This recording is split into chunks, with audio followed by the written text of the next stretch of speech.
las fiestas de las semanas están muy relacionadas con los pactos de Dios. Entonces vamos a hacer una introducción breve a lo que es los pactos y vamos a hacer un resumen, hermano, de lo que ocurrió con los pactos que Dios hizo con Israel, para luego entender cómo esos pactos nos afectan en este tiempo. Yo tengo una definición aquí, hermano, de pacto. La definición que yo tengo de pacto dice que acuerdo mutuo entre dos o más personas o socios que los vincula y obliga a una reciprocidad de beneficios y obligaciones. En el caso, hermano, de los pactos de Dios, tiene una particularidad. Este es Dios, hermano, y estos son los hombres. En el caso de los pactos de Dios, Dios elabora sus pactos, y los pactos, hermanos, son los acuerdos que Dios establece para poderse relacionar con los hombres. Si nosotros nos vamos a relacionar con nuestro Dios, si nos vamos a vincular, si va a haber una vinculación entre Dios y los hombres, siempre, hermanos, se tiene que dar a través de pactos. Ahora, ese pacto establece los beneficios y establece también las obligaciones. Beneficios y obligaciones para ¿quiénes?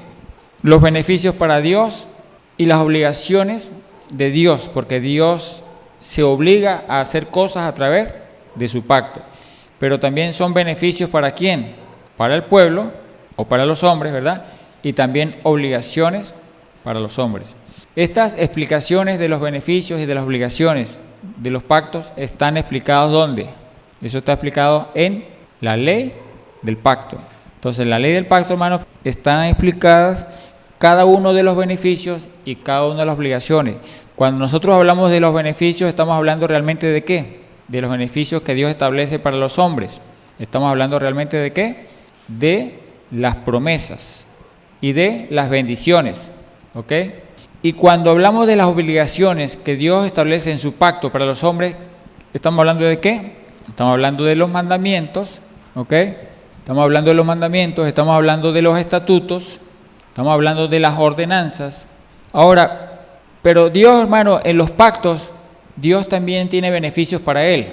Es lo que Él exige para Él, o sea, lo que Él exige que nosotros le demos a Él, ¿verdad? Los beneficios que Él espera de nosotros. ¿Cuáles son los beneficios que Dios espera de nosotros? ¿Ah? ¿Cuáles son? Por ejemplo, la adoración, la alabanza, la obediencia, ¿verdad? Esos son beneficios que Dios espera. Está el servicio, el servirle, ¿verdad? El que el Señor exige que seamos, ¿qué? Siervos. ¿Y el servirle cómo? ¿A través de un qué? De ministerios. Pero Dios, hermano, también se obliga. Él, en el pacto, a sí mismo, Él se obliga. Por ejemplo, Él mismo se obliga a bendecir, a proteger. Él se obliga a ¿qué? A proveer. Él mismo se obliga a ¿qué? A perdonar, por ejemplo, ¿verdad? Entonces, estas cosas, hermano, Dios las cumple. Esas cosas a las que Él se obliga, Él las va a cumplir siempre y cuando los hombres también cumplan con sus obligaciones. Porque eso es un pacto de reciprocidad. Dios cumple si el hombre cumple. Ahora, los pactos, hermanos, también tienen un elemento que se llaman vamos a colocarlo en este lado, tiene las penalizaciones. ¿Qué son las penalizaciones? Las penalizaciones son las cláusulas donde se castiga de alguna manera el incumplimiento de las obligaciones de una de las partes. Por ejemplo, si Dios le dice al hombre, bueno, tú estás obligado a cumplir mis mandamientos, mis estatutos, mis ordenanzas, y si lo haces, yo te voy a ¿qué? A bendecir, que son las promesas, los beneficios, ¿verdad? Pero si no cumples los mandamientos, los estatutos, las ordenanzas, entonces se activan ¿qué? Las penalizaciones. Y las penalizaciones, hermanos, ¿son qué? Son maldiciones, son decretos de juicio, los juicios de Dios, hermano. ¿Okay? Eso se activa. Estas penalizaciones se van a activar en el pacto cuando los hombres que aceptaron formar parte de ese pacto, por ejemplo, cuando una persona acepta al Señor, en teoría es así, ¿verdad? Cuando una persona acepta al Señor, dice, sí, Señor, yo quiero que me escribas mi nombre en el libro de la vida, yo quiero ser tu siervo, yo quiero ser tu hijo. Entonces esa persona automáticamente está aceptando él de por sí se está comprometiendo a formar parte de ese pacto. Claro, si Dios lo acepta, porque si Él lo hace de corazón, si la persona lo hace de corazón, Dios lo va a aceptar. El Señor lo va a recibir. Y entonces, esa persona debe comenzar a ser formado ¿en qué? En ese pacto, para que pueda entender cuáles son los beneficios, para que pueda entender cuáles son las obligaciones, para que pueda entender también cuáles son las penalizaciones de ese pacto.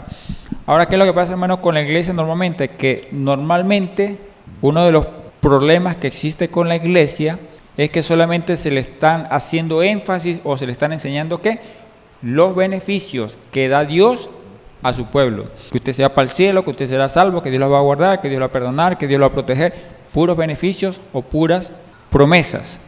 En eso es lo que más se enfatiza en las enseñanzas que se dan en las iglesias, de tal manera que como no se enseñan mandamientos, estatutos y ordenanzas, no se están cumpliendo o no se van a cumplir adecuadamente con las obligaciones del pacto, y por tanto, esas personas hay dos opciones. Una opción es que pues esa persona pues no está protegida dentro del pacto. Al no estar cumpliendo las obligaciones, no está protegida dentro del pacto. O sea, los beneficios del pacto no se van a activar, las promesas o bendiciones de ese pacto no se van a activar. ¿Para quiénes? Para aquellos que no están cumpliendo las obligaciones, que son los mandamientos, estatutos y ordenanzas. Ese es un caso. Y el otro caso es que puede suceder es que Dios, hermano, esté activando también las penalizaciones. Como tú no estás cumpliendo las obligaciones del pacto, entonces yo te voy a castigar. Entonces yo te voy a enviarte las maldiciones de mi pacto. Las maldiciones que están escritas, ¿dónde?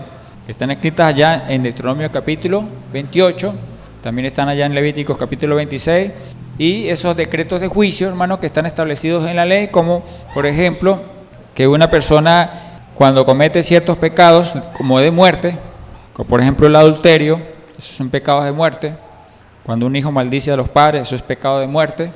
Cuando alguien practica la idolatría, eso son pecados de muerte. Entonces, hermano, esto es una introducción